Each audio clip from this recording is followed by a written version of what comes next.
Everyone deserves clean water, that is one of my things. Everybody deserves food, that is one of my things. Everyone deserves housing, that is one of my things.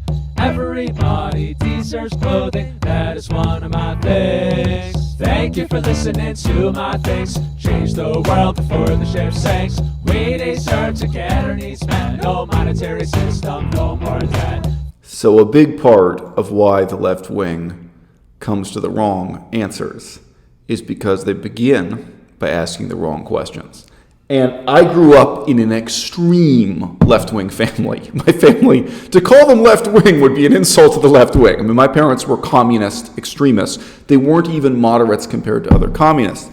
A better way to phrase this question is not about what you deserve and what you demand the government provide you with. And not to put too fine a point on it, but let's think for a moment about the meaning of the word government.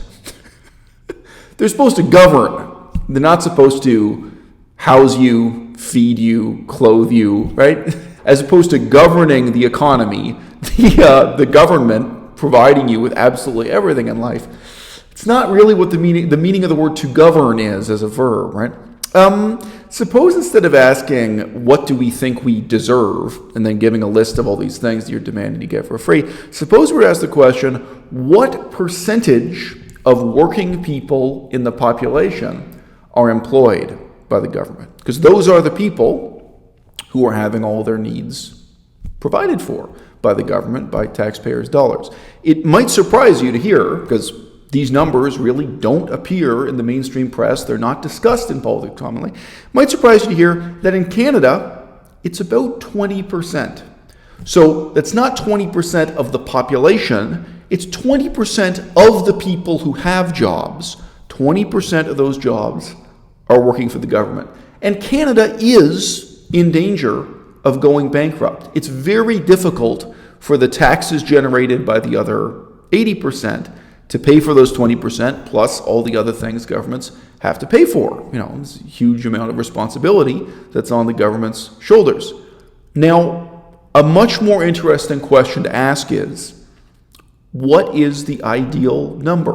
What percentage of people should be employed by the government? What percentage of people should have their needs met by the government? Instead of 20% in Canada, it could be 10%, and it could be 30%. You can actually go up and down. Look at other countries. An example of a country that's around 10%. Currently, Peru, Colombia, and South Korea. Those are all examples of countries where about 10% of the workforce is employed by the government. And I would not call them paradise, and I would not call them hell on earth. They are doing okay, those countries. They have their own problems and what have you. Now, who is there who's up at about 30%? Oh, Singapore.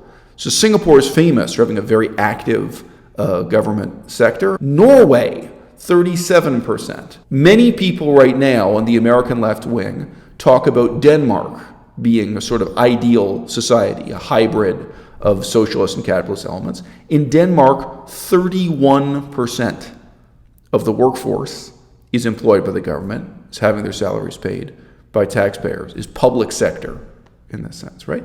Is Denmark the ideal? Is that the perfect balance in society? Or is it Cuba, a communist country, at 77%? That's a meaningful question to ask. What's the balance of private sector and public sector that's ideal? And even though it may sound appealing as propaganda, the question being posed here by John Sakar is, it's inevitably going to come to all the wrong answers because he's fundamentally asking the wrong question. Can we heal the world? The answer is yup. Healthcare should be free. That is one of my things. Public transit should be free. That is one of my things. Free college for everyone. That is one of my things.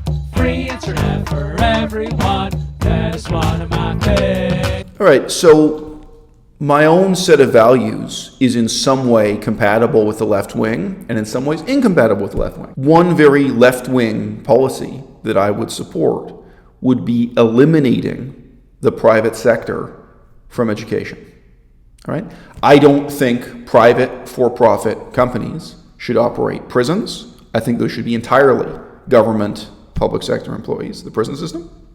Likewise, I don't think private for-profit companies should be operating schools for children. I don't think churches or mosques or synagogues should operate schools for children. I think religion should be eliminated from schools. I think private for-profit corporations should be eliminated from schools. That actually puts me on the left-wing fringe in Canada. Almost nobody on the political spectrum is willing to take this position, because in Canada, that would mean kicking the Catholic Church out of education, right? It would be a big deal. It would be a huge change. The Anglican Church, too, and so on and so forth. It would mean shutting down a lot of private for-profit corporations. University education, my perspective is the same thing. I don't think we should have religious groups and for-profit foundations and corporations offering university-level education out there.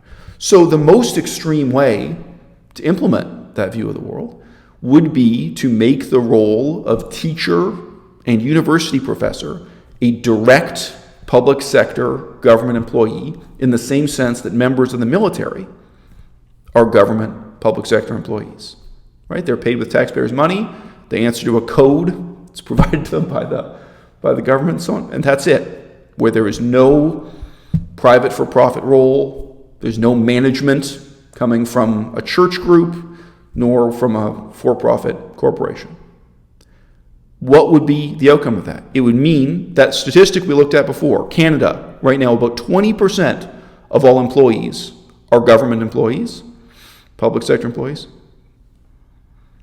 You'd be bumping up that number. You'd be increasing the percentage of the population that's in that tax money spending part of the economy, and you'd be shrinking the part of the economy that's generating tax revenue, that's generating profit and value and new products and innovating and so on, for the sake of that ideal. And yeah, you know what? One of the outcomes of my approach to education would be that education would be cheaper for everyone. It might not be free, but it would be dramatically cheaper. It could be more efficient and more effective if it's managed well, if it's transparent, if it's democratic, if it's accountable. And it could be much worse. You could have the world's worst, most incompetent government bureaucracy in charge of education doing a terrible job. That's not hard to imagine in Canada, where the quality of government we have is very, very poor. So I just say I'm not approaching this as someone who idealistically presumes that the free market has all the answers. The free market will never be able to provide sewage treatment at a profit. The free market trying to provide prison services at a profit, I think has been tried and failed. It's proven to be a joke, and I also think it's deeply morally reprehensible. Now, conversely, should the government operate casinos instead of private corporations? Should you have government taxpayers' casinos? Who should operate orphanages? Who should take care of orphans? Do you really think that can be farmed out to the private sector on a for-profit basis, the same way that governments have tried to sign contracts to have for-profit companies generate electricity, build roads and bridges, the same way the government tries to have for-profit corporations take on as many roles of the government as they can, so that more and more of the economy is in that profit-generating side of the equation and less is dependent on draining taxpayers' dollars. These are tough questions, and they're going to be tough answers with long-term implications, changing the shape of the society you live in. But just giving a list of demands for all the things you think you deserve and that you'd like the government to provide you with for free, I've got to say I think that's a really dead-ended, self-defeating political discourse. Thank you for listening to my things. Change the world for the ship's sakes. We deserve to get our needs met. No monetary system, no more debt.